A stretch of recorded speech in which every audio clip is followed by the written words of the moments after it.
Hello there, welcome to Look North. Our top story tonight. A fresh crisis for Yorkshire County Cricket with more charges over racism. I'm here at Headingley tonight to bring you the latest on accusations of breaching anti-racism rules brought against Yorkshire County Cricket Club by its own governing body, the ECB. Also on Wednesday's Look North. Life lessons about the dangers of swimming in open water after a big rise in deaths from drowning across Yorkshire. And when it's warm, it's very tempting to go in open water, but we're trying to explain how they're putting themselves in danger. Why farmers are having to take on fruit pickers from the other side of the world to stop millions of pounds worth of fresh food going to waste. And the newly hatched owls from North Yorkshire that are drawing in a worldwide audience on the internet. A fine and warm day to come tomorrow, and then just how hot will it get on Friday? Join me for the very latest.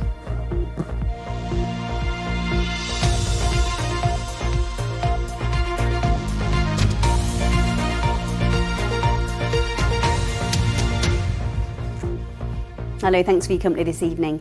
Yorkshire County Cricket Club is facing a fresh crisis tonight after English cricket's governing body, the ECB, announced that charges have been brought against a number of individuals. It's in relation to past allegations of racism at Yorkshire. The accused, who have not been named, are charged with bringing the game into disrepute.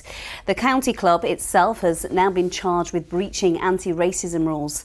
Our sports reporter Paul Ogden is live at Headingley for us tonight. Paul, this will be a real shock to many people who thought the crisis was behind them and Yorkshire were enjoying a fresh era. Well, that's clearly nowhere near the case tonight, Amy, and it's worth reminding ourselves what the origins of this whole crisis actually are. Azim Rafiq, a former Yorkshire County player, played here with distinction in two different career spells, conducted an interview in September 2020 in which he accused Yorkshire of institutional racism, told the world about his depression, which left him near suicidal. And off the back of that, Yorkshire conducted their own formal internal inquiry. Several of the findings made by Azim Rafiq were upheld by an independent panel. And as a result, Yorkshire have undergone a wholesale internal management structure change over the last year or so. That is separate from what we're talking about tonight. Tonight, we're talking about the England and Wales Cricket Board, the governing body of the national sport of cricket, policing its own sport and, according to its own professional rules of conduct, laying charges of disrepute at the individuals that are as yet unnamed, as well as accusing Yorkshire County Cricket Club themselves, laying charges of breaching the anti-racism rules at Yorkshire themselves. So these individuals that you've mentioned, do we know who the ECB are talking about and what sanctions there might be? Well, it certainly would be unwise of us to speculate on who the individuals concerned are. We don't know who they are, and it wouldn't be normal practice for the ECB, certainly, to reveal their names before a fair and proper hearing has been conducted. As for sanctions, a fine is possible for the individuals, especially if they're in the sport still. They could be banned. Yorkshire themselves could still face sanctions of the kind that were imposed and then released when Yorkshire, of course, until March, was suspended from hosting international cricket. Yorkshire's own hearing, for clarity, is going to take place in September and October with those of the individuals. So next week's scheduled test match between England and New Zealand still goes ahead. And what about Azim Rafiq himself? Has he had anything to say on the subject today?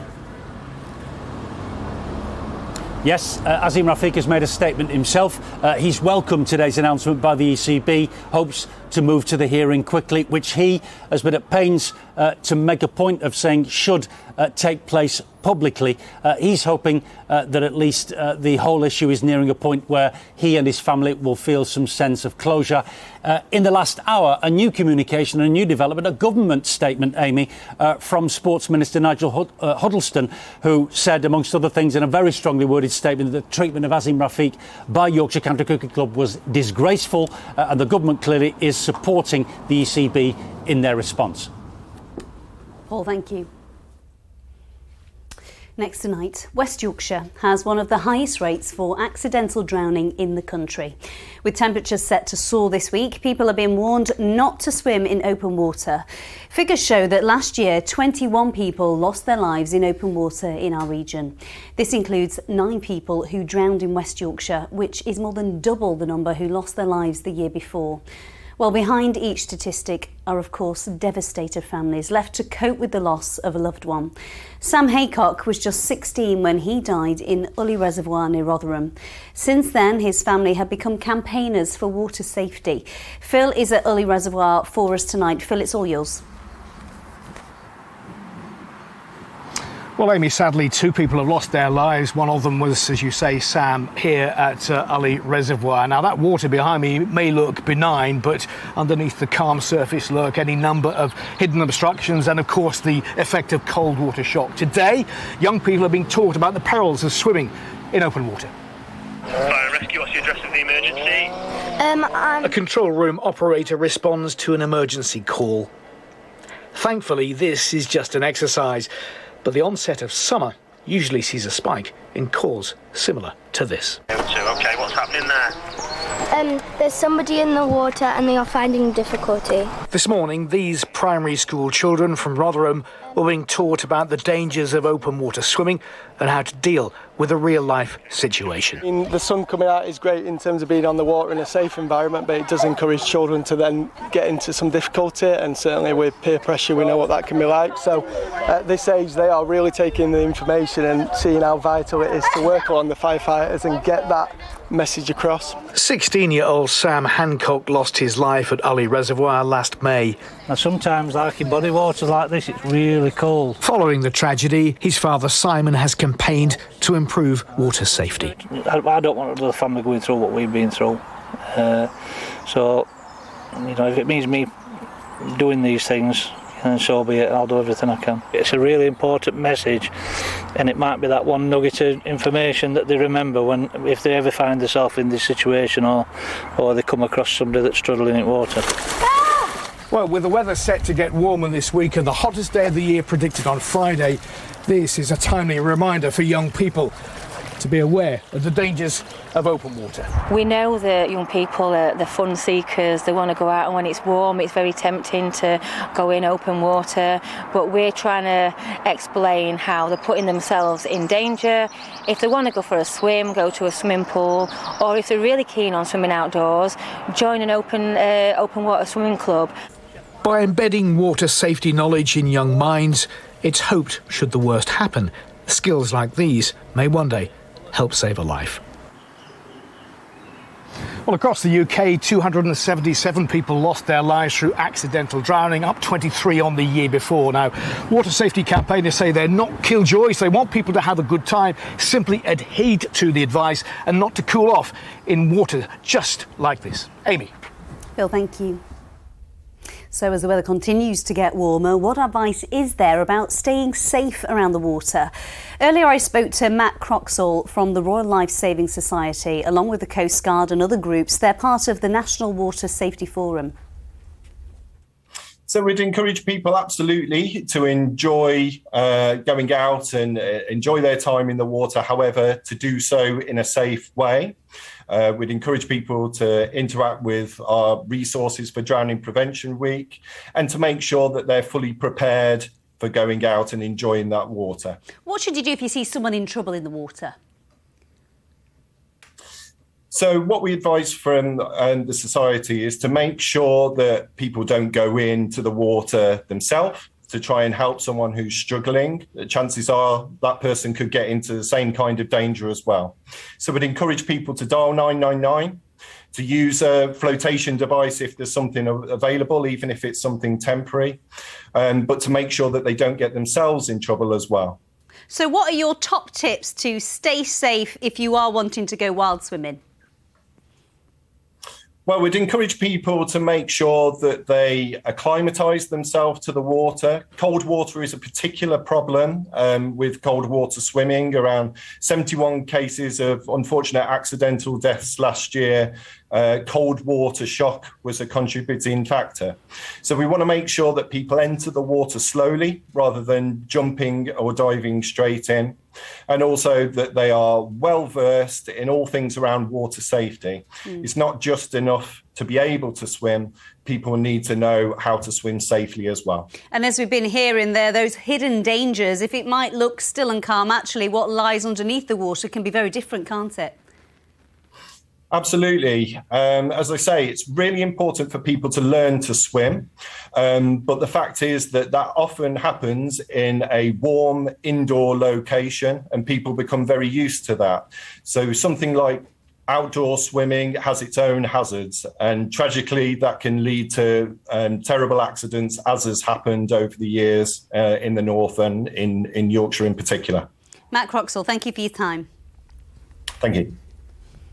Next tonight, farmers are concerned. A shortage of workers could see millions of pounds worth of fruit and berries going to waste. At one farm near Retford, the owners say they can't find local people willing to pick their fruit, so they've relied on bringing workers over from Europe. However, due to Brexit and the war in Ukraine, they're now having to take on people from the other side of the world. Paul Murray reports. The berry picking season is about to peak and every pair of hands is needed in the polytunnels of Harwell Farm. Buddy has come from Nepal, more than 4,000 miles away, where he once had a job in the tourism industry. Yes, I used to work in travel and tourism past 10 years. And now, it's after the COVID, the tourism is quite slow. So this is a really good time for us to come here. And after, finishing this season, we go back to work in the mountain. Finding labour has long been a problem for many fruit and veg farms. Getting UK workers to do seasonal jobs has proved difficult. In the past, this farm has relied on Ukrainian and Russian people. But the outbreak of war means they've needed to look much further afield. So our permanent staff are mainly Bulgarian, Romanian and Polish people who are returning year in, year out. This year with the war in Ukraine, we are having labour come as far as Nepal, Indonesia. These pickers are here on a temporary government visa designed to allow workers into the UK despite the restrictions of Brexit. That scheme ends in 2024 and many farms are wondering where they will then source their labour from. In 2020, we wasted about £19 million worth of berries just because of shortage of labour. Last year, 2021, it doubled to 39 million pounds worth of perfectly good fruit just thrown away because we couldn't pick it. A government spokesman told us they are backing UK farmers and growers to ensure they have the workforce they need and that much is being done to attract UK workers into the sector. And would you like to come back another time? Sure. I would like to come back here again because our working time is only 6 months. After 6 months, I go to Nepal, and if they will call us, I come back here. Yeah. Nepalese are working alongside Indonesians and people from Tajikistan. All are on at least £10 per hour, and without them, this business couldn't function. These strawberries and raspberries would simply not reach the shops. Paul Murphy, BBC Look North, Retford. Let's bring you some news in brief now. An inquest has ruled the death of a man in prison while awaiting trial for the alleged murder of a Doncaster woman was suicide. 26-year-old Amy Leanne Stringfellow was found dead at the Doncaster home of 45-year-old Terence Papworth in June 2020. Her inquest last year heard she had 58 different injuries. Mr Papworth was found hanged at HMP Leeds a week before his trial for the alleged murder. Talks to try and avert strike action by bus drivers in West Yorkshire have broken down with no deal after 4 hours of negotiations. Both the Unite Union and Arriva Yorkshire have committed to meeting again to try bring the ongoing strike over pay and conditions to an end. Now, TV writer Kay Mellor, OBE, has been laid to rest in a private ceremony in Leeds. The creator of TV dramas The Syndicate and Fat Friends died suddenly last month at the age of 71. Her family have thanked people for their words and tributes and say they hope to continue her work. We look back at her legacy.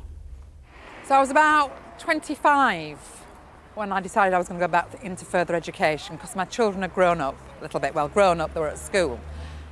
She became a mum at the age of 16. When Kay Mellor signed up for a drama O-level in Leeds as a mature student, it paved the way for a career in TV writing, using her own life experience to become a champion of the working class voices. Her big break came in the mid-90s with ITV drama Band of Gold, a gritty primetime series about sex workers in Bradford with strong female characters, including Carol, played by BAFTA-winning actress Kathy Tyson. It was just a feeling of going into new territory. I just loved the way she put women centre. She did so much for women and northern excellence that needs to be constantly recognised, really. I love Yorkshire.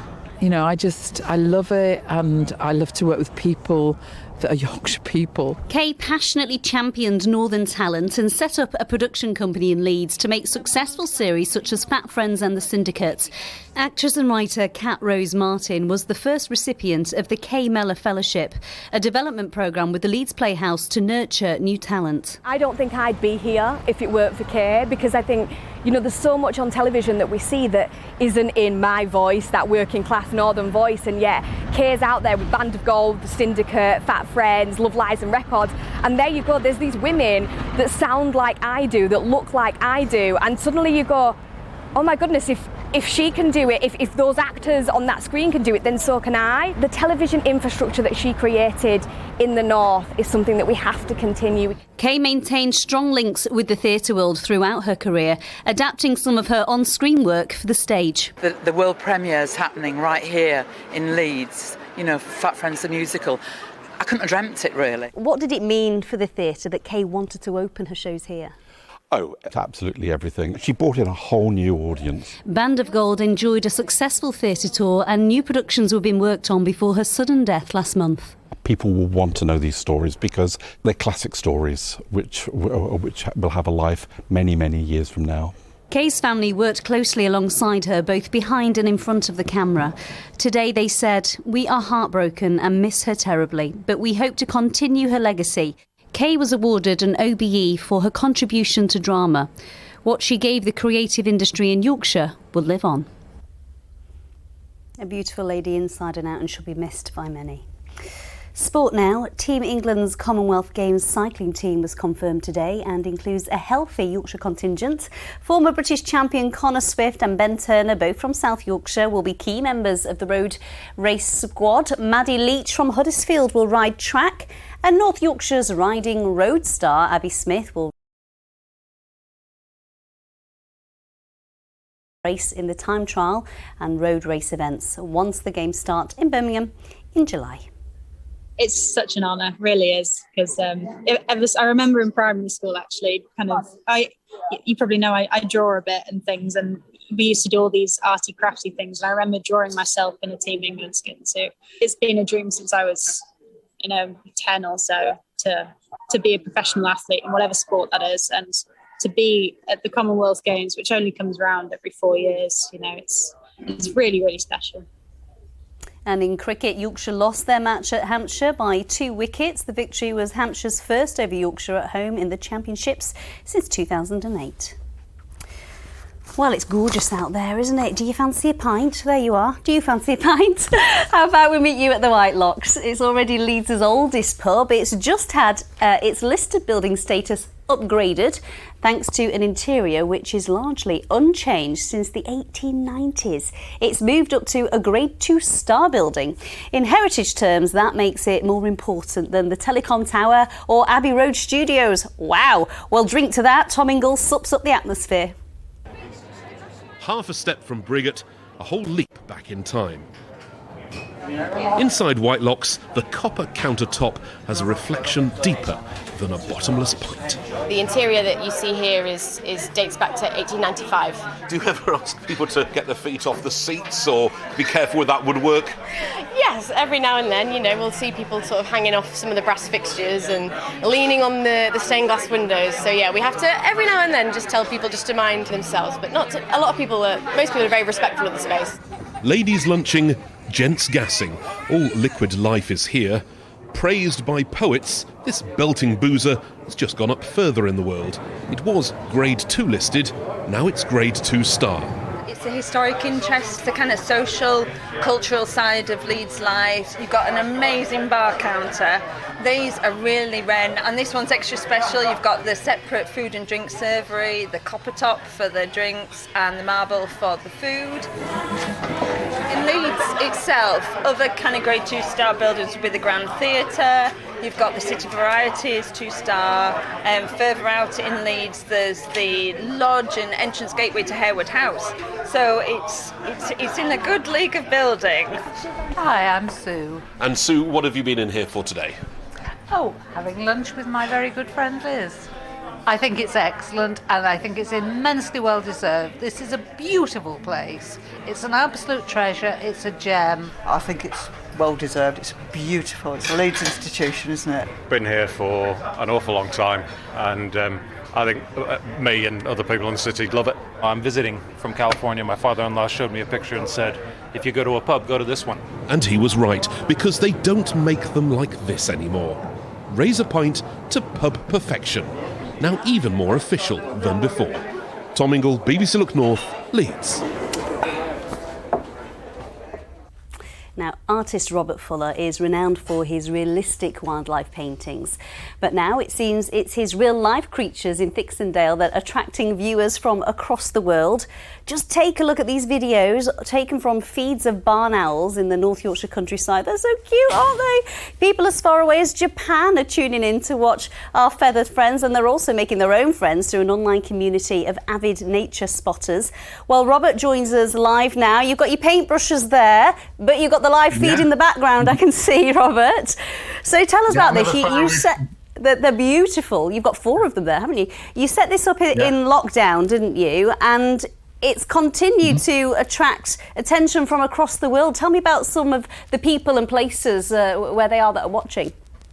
Yeah, since lockdown, we realised there was a need for nature and green spaces for everyone. So we really concentrated on our live stream.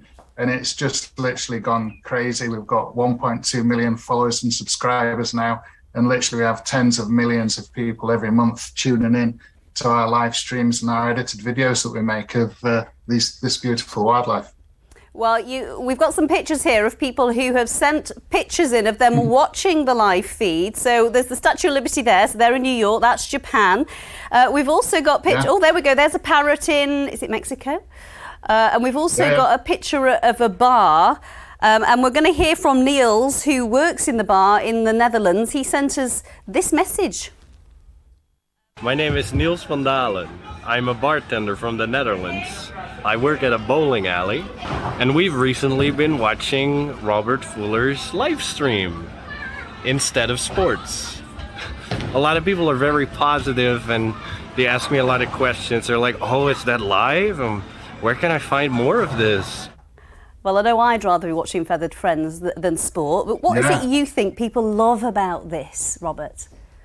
They just totally connect to nature. I mean, it's very, very special, the cameras that I've got. We're looking into the secret world of nesting owls, kestrels, and we're watching every process of their courtship, even sometimes when the owls actually first meet each other for the first time. So people are seeing these awkward, like, teenage moments with the owls.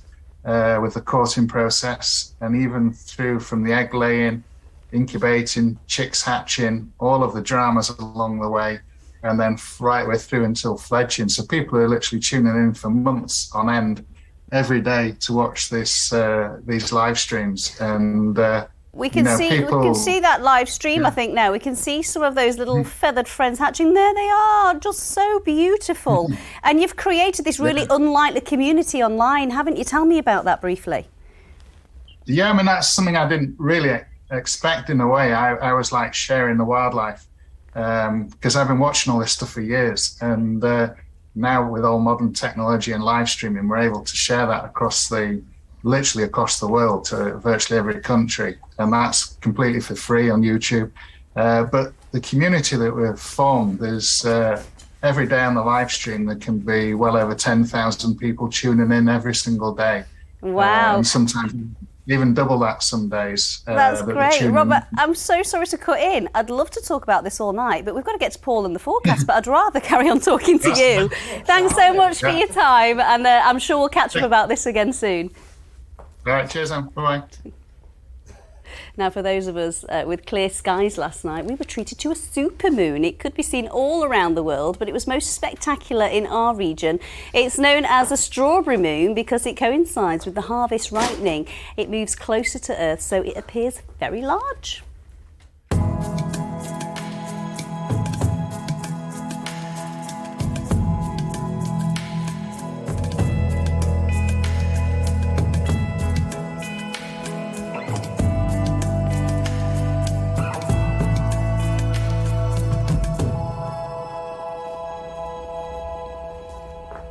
Well, the only strawberry moon I've ever heard of is a bar, which I frequented. I thought you'd rather speak to Mike than me. You've blown it. It's not Mike, it's Robert, and I'd rather speak to Mike and Robert. Well, I was listening, honestly. It's great that I might have a look myself. The moon was spectacular, yes, definitely. The next one's a book moon, I think, next month. Let me show you, well, with no pictures, I'll show you the headline for tomorrow because it does look as though it's going to be another lovely day.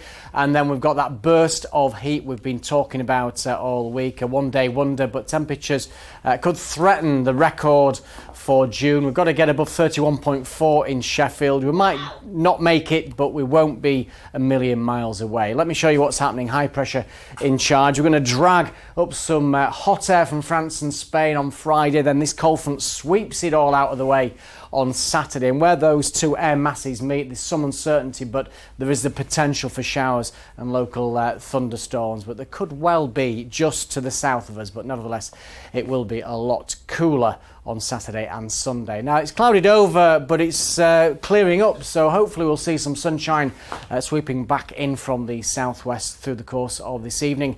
And then it looks set to be a dry night with clear spells. We'll see lowest temperatures 9 or 10 degrees Celsius. Tomorrow's high water times. What a lovely day along the coast. Filey at 6:10 and again at 6:45. So a little early miss, but by the time most of us are out of bed, it will have gone. And then it's a glorious start to the day with blue skies and sunshine. And then, although into the afternoon, in response to those higher temperatures, we will see some fair weather cloud bubbling up. It remains dry and bright with further spells of sunshine. Temperatures starting to respond to the strong June sunshine. 25 looks like the highest in the region in Chesterfield, but 24 in York and Doncaster, not to be sniffed at 75 degrees Fahrenheit.